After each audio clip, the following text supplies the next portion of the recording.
Olá, seja muito bem-vindo, seja muito bem-vinda. Hoje nós faremos uma introdução ao livro de Marcos. Se você não se inscreveu no nosso canal, se inscreva e receba as notificações toda vez que tiver um vídeo novo. Introdução.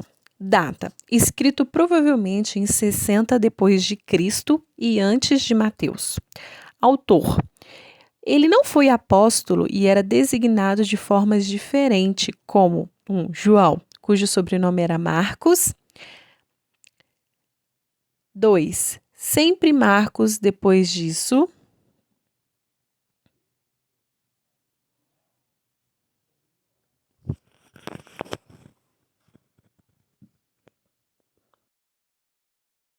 Ele não foi apóstolo e era designado de forma diferente.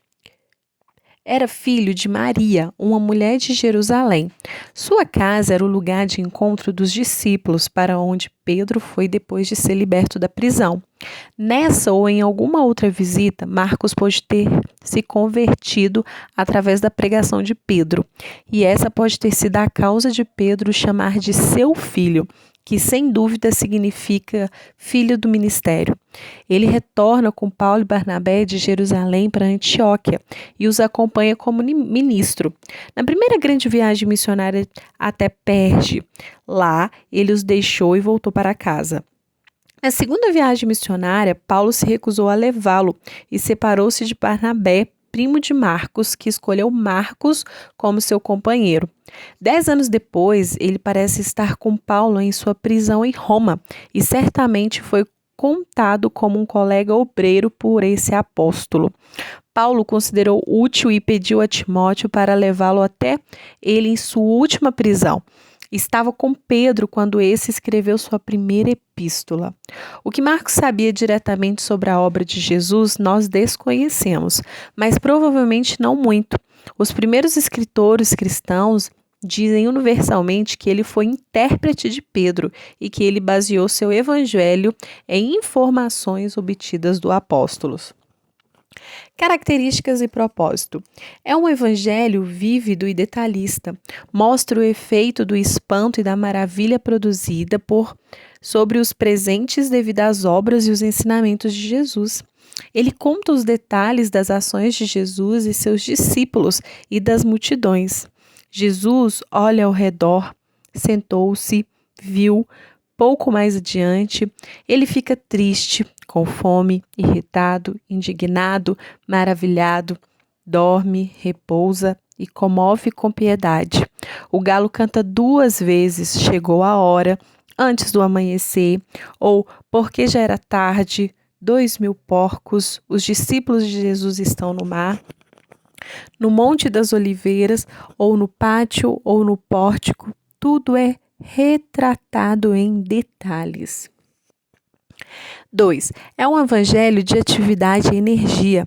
Não há história da infância de Jesus, mas começa com o princípio do evangelho de Jesus Cristo. Retrata a carreira ativa de Jesus na terra. No entanto, Marcos enfatiza as obras de vez das palavras de Jesus. Possui poucos discursos de qualquer extensão e somente 4 das 15 parábolas de Mateus são apresentadas, e estas de forma muito breve, enquanto 18 dos milagres são apresentados em rápida versão. A sucessão rápida é indicativa pela palavra grega eutis, traduzida por rapidamente, logo, depressa, assim que, no mesmo instante, em seguida, e ocorre 41 vezes nesse evangelho. O último significado, em seguida, é mais verdadeiro para a ideia grega e pode ser chamado de palavra característica de Marcos. Indica como, com a velocidade de um atleta, ele correu e assim nos forneceu uma narrativa de tirar o fôlego. Move-se como as cenas de um filme. 3. É um evangelho de poder sobre os demônios. Aqui, como em nenhum outro evangelho, os demônios se sujeitam a Jesus. Eles o reconhecem como o Filho de Deus e reconhecem sua subordinação a ele ao implorarem o Senhor quanto ao que deveriam ser feito com eles. É um evangelho de maravilhas. Em todos os lugares, Jesus é um homem de maravilhas que surpreende e causa espanto. E e maravilhamento aos que o veem e o ouvem. Alguns desses podem ser estudados, especialmente no grego. Como o arcebispo Thompson diz, o Filho de Deus que faz maravilhas percorre seu reino com rapidez de um meteoro e assim impressiona o coração dos observadores. Ele é um homem heróico e misterioso que inspira não só uma devoção passional, mas também assombro e adoração. 5. É um evangelho para os romanos. Os romanos eram homens de grande poder, trabalhadores poderosos que deixaram grandes conquistas para a bênção da humanidade, de modo que Marcos apela especialmente a eles, registrando os atos poderosos de Jesus.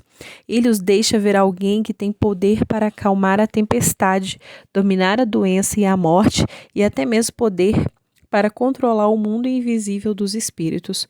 Os romanos que controlavam divinamente em um César como chefe de um poderoso império, se curvaria para alguém que se revelava rei em todos os domínios, e cujo reino era tanto onipotente quanto eterno, tanto visível quanto invisível, tanto temporal como espiritual. Os romanos também não se importavam com as escrituras ou profecias judaicas, e assim Marcos omite toda a referência à lei judaica. A palavra lei não é encontrada em parte alguma do livro. Ele se refere apenas uma ou duas vezes de certo modo às escrituras judaicas. Omite a genealogia de Jesus, que não teria valor para um romano. Então, também explica todas as palavras judaicas duvidosas, como Boanerges, Talita Cumi, Corba, preferiu mencionar a moeda romana em vez do dinheiro judeu. Explica os costumes judeus como não sendo entendidos pelos romanos.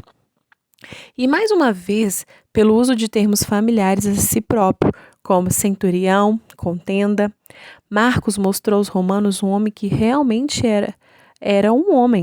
Ele mostrou a humanidade coroada de glória e poder. Jesus de Nazaré, o Filho de Deus, um homem, mas um homem divino e sem pecado, entre homens pecadores e sofredores. Ele, o Deus homem, nenhuma humilhação poderia degradá-lo, nenhuma morte derrotá-lo, nem na cruz ele parecia menos do que rei, herói, o único filho. E enquanto olhava para tal imagem, como poderia qualquer romano deixar de exclamar com o surpreendido centurião? Esse homem era verdadeiramente o Filho de Deus. Assunto: Jesus, o Rei Todo-Poderoso.